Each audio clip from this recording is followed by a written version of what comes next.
En vrac, Frédéric Delavier porte plainte contre Gaïs, alias Geek & Fit, pour, tenez-vous bien, vous allez être surpris, concurrence déloyale, mais pas devant le tribunal de commerce. Ça a changé. Pourtant, c'est Fabrice Divisio qui le représente et c'est son avocat, c'est le même que celui qui me poursuit pour ces motifs-là. Donc, Gaïs vous explique cela dans sa vidéo ici. Il sera mon invité pour que l'on parle, lui et moi, et un expert en droit de cette plainte, à quoi elle ressemble, ce qu'elle implique, etc. On lui réclame 130 000 € à ce brave Gaïs. Il est obligé de se défendre, donc il est obligé d'avoir des avocats. Pour ça, il va faire une cagnotte pour que vous puissiez l'aider. Allez voir sa chaîne. Regardez ça parce que c'est intéressant. En vrac, Thierry Casasnovas, que vous connaissez fort bien, bafoue son contrôle judiciaire et menace les avocats de l'UNATFI. Notre gourou a tenu une conférence payante près de Perpignan le 11 mai. Et ça démarre ainsi, ouvrez les guillemets, je cite Casasnovas, « Je vous le dis, il ne va pas y avoir de grand coming out dans cette conférence. Comme je le fais depuis 14 ans, je vais vous parler de santé, d'espérance, de force, de puissance, et de puissance qui est en vous avant tout. Et pourtant, sa mise en examen et son placement sous contrôle judiciaire lui interdisent de participer ou d'organiser des formations en rapport avec la santé. » Donc, les gens de l'UNATFI, qui est une association de lutte contre les sectes, en parlent, le dénoncent, et lui, il s'énerve, et donc il fait un tweet longueur comme ça, enfin, un long tweet, maintenant, enfin, X. Comment on appelle les publications sur X? Je sais pas. Des posts, on s'en fout. Et il menace, il dit, dans toute cette affaire, mes droits sont bafoués, le secret de l'instruction est foulé aux pieds et le traitement médiatique est permanent à charge. Ces propos diffamatoires insultants, donc de l'avocat de l'UNATFI, ne resteront pas impunis. Vous voulez la guerre, JBC avocat? Pas de problème, on va s'occuper de ce dérapage honteux, de ces diffamations, de ces tentatives d'intimidation avec Divisio, mais aussi des suspicions de prise illégale d'intérêt et de détournement de fonds publics concernant vous et votre épouse. On va tout déterrer, faites-moi confiance. Donc là, il y a des menaces, diffamations contre les avocats de l'UNATFI, qui est une des principales associations en France de défense des familles et de lutte contre les dérives sectaires. Bon, on n'est pas vraiment étonné. Sans transition, naturopathie toujours.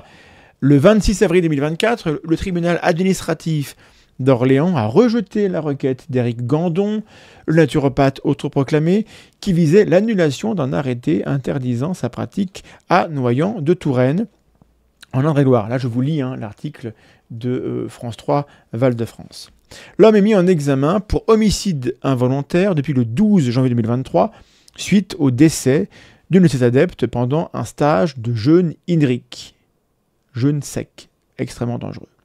Donc la naturopathie, puisqu'elle n'est pas une discipline rationnelle, scientifique et encadrée, est malheureusement souvent pratiquée sans égard pour la logique et pour la sécurité de ceux qui veulent y croire. Et c'est par égard pour les clients des naturopathes et pour ceux qui, autour d'eux, les aiment et voient qu'ils risquent des choses, que nous faisons le travail de mise en garde. Je ne suis pas l'ennemi des gens qui croient en la naturopathie. Nous sommes les alliés, en tant que zététiciens, des gens à qui on tente de faire croire des choses qui ne sont pas vraies. Donc, attention à la naturopathie, c'est pas sans danger. Le Vatican a pris des décisions. Le Vatican a mis à jour, ce vendredi 17 mai, ces règles concernant les événements surnaturels, tels que les visions ou les miracles, en reconnaissant notamment que l'imagination débordante et le mensonge risquaient de nuire aux fidèles. On a plusieurs articles qui parlent de cela. Voilà.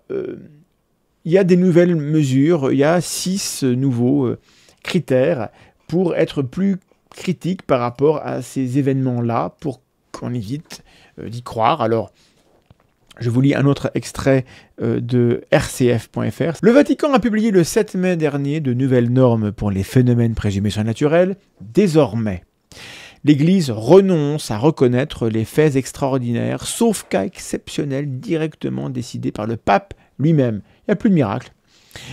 Un nihil obstat, donc nul obstacle, pourra être décrété lorsque rien ne s'opposera aux dévotions et piétés populaires. Et donc, ça m'inspire la remarque suivante. On dirait que l'Église fait un pas vers plus de prudence épistémique, peut-être, et là je suis un peu perfide, pour réduire l'embarras de croyances superstitieuses et le désir des croyants d'assister à des manifestations, pour ainsi dire magiques, qui ne correspondent pas vraiment à la croyance sophistiquée qu'il est de bon ton d'adopter dans les séminaires catholiques.